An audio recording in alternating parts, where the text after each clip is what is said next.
I feel good. Ooh. The Cleveland Cavaliers have defeated the Detroit Pistons 113-109 at home. And wow, you see what happens when your starters actually play and the other team doesn't have to go against your bench warmers? All these Pistons fans online swore they're going to come out the East. And look what happens when the other player actually comes back. We did this without Donovan Mitchell. It was just James Harden today. And look what happened. The job got done. So Pistons fans, I need y'all to settle down. Let me settle down. This game was great from start to finish. But there are 3 players that I wanted to point out in this performance that I thought really stood out to me. But before we do that, prayers for Jarrett Allen. I saw that he went down with an apparent knee injury, and I hope this isn't a long-lasting thing because the playoffs are right around the corner, so we need to be healthy as possible, and I hope Jarrett has a speedy recovery. First player that I wanted to shout out is the Beard, James Harden. He had 18 points, 5 rebounds, and 5 assists today. We'll be honest, this wasn't the best Harden game. Don't let the box score lie to you. He did play pretty bad, I would say, as a Cavs fan. He shot a lot of shots, didn't make a lot of shots. He had a lot of turnovers, which is to be expected against a great defense like the Detroit Pistons, and especially when you're the number 1 option on the team and you're supposed to orchestrate, offense for your teammates and get yourself a shot. Turnovers are to be expected. But it's not that I'm talking about. With Harden, it was the aura, it's the gravity that he has on the floor that was greatly missed on Saturday against Detroit in the loss. If we had that, I guarantee we would have won, but we didn't, obviously. But it doesn't matter. This W shows, even when Harden is not getting his shot down, that he can get teammates involved. He can use his gravity to dump the ball off to one teammate, and then that teammate dumps it off to another. So an assist to an assist, in my opinion. That was so greatly missed, and with James being back and healthy, we saw this against Brooklyn.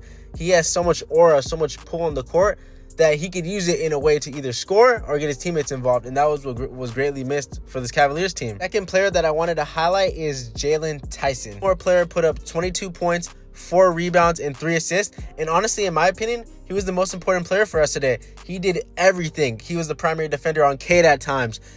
You saw that in the chase down block. He was going at Isaiah Stewart, going at the bigs. He was not afraid of contact. And this is something that I've missed at the small forward position for a long time. And I feel like he has a little bit Isaac Okoro in him with a better 3-point shot, obviously, which is greatly appreciated. But I appreciate the dog mentality that he has. He's not scared to guard the best player like Cade Cunningham. He's not scared to go at one of the biggest players out there like Isaiah Stewart. He is not scared. And as a Cavs fan, that is greatly missed, especially on a team where I will admit at times we are soft, especially in the playoffs. We don't have a lot of players with that dog mentality who's not afraid of contact, who's going and pursuing contact. Jaylen Tyson is such a fresh breath air, honestly. And I wish a lot of players on our team were more like Tyson, but obviously they're not. So that's okay. But I'm so impressed with his ability to knock down shots in the clutch. He's playing great defense. He's playmaking. He's doing everything. And I hope that he grows as a player. I hope that he can continue this run of form into the playoffs and continue that jump shot, especially because those 3-pointers that he made today were so clutch. It felt like he was on fire all game. And final player that I wanted to mention is Dennis the Menace Schröder. He put up 15 points today, 5 rebounds, and 5 assists off the bench. He might be one of my favorite Cavs players of all time, and I'm not even lying. And I know it's so early. We're in the honeymoon phase still with Dennis.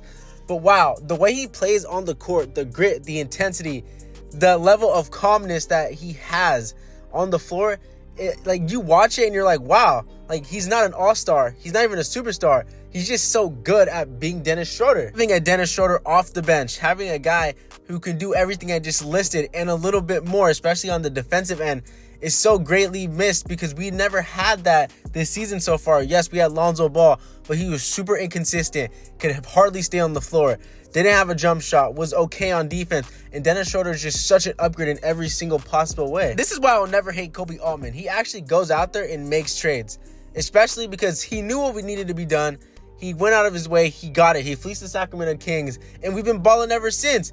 I will never hate Kobe Altman. This is such a massive win for the Cleveland Cavaliers, especially coming down to the end of the season with us being around I don't know what the standings are currently, but I believe we are 1 game behind the 3rd and the 2nd seed. And you want to have those possible matchups. Now, as a Cavs fan, I would not mind being the 4th seed and playing Detroit in the 2nd round. Because after this game, I'm super confident. I believe every Cavs fan knows we can beat Detroit. But obviously, you want to be 2nd seed. You want to get better matchups, obviously. And with this big win, especially against the 1st seed, that propels us. That gives confidence not just to the fans, but the players, the city. It gives confidence to everybody involved in the Cavs organization. Cavs will be getting 4 days off, and our next game will be at home, I believe, on Friday against the Boston Celtics. And this is great. We need some rest, especially because Donovan Mitchell has been banged up and Dean Wade. So it would be nice to get all those dudes back, especially just to see where Jarrett Allen's injury is at, to see if it's long-term, short-term, and just go from there. And as a Cavs fan, I'm super happy with how the team played today. I'm super happy with the potential future in our championship aspirations. I believe this team can win the championship. I expect them to win the championship or at least get to the third round of the ECF. I believe that, and I hope it happens. I hope it comes true because we've been having some bad luck. I want to stay tuned to more Cavs content. Make sure you like and subscribe, and I hope to see y'all next time.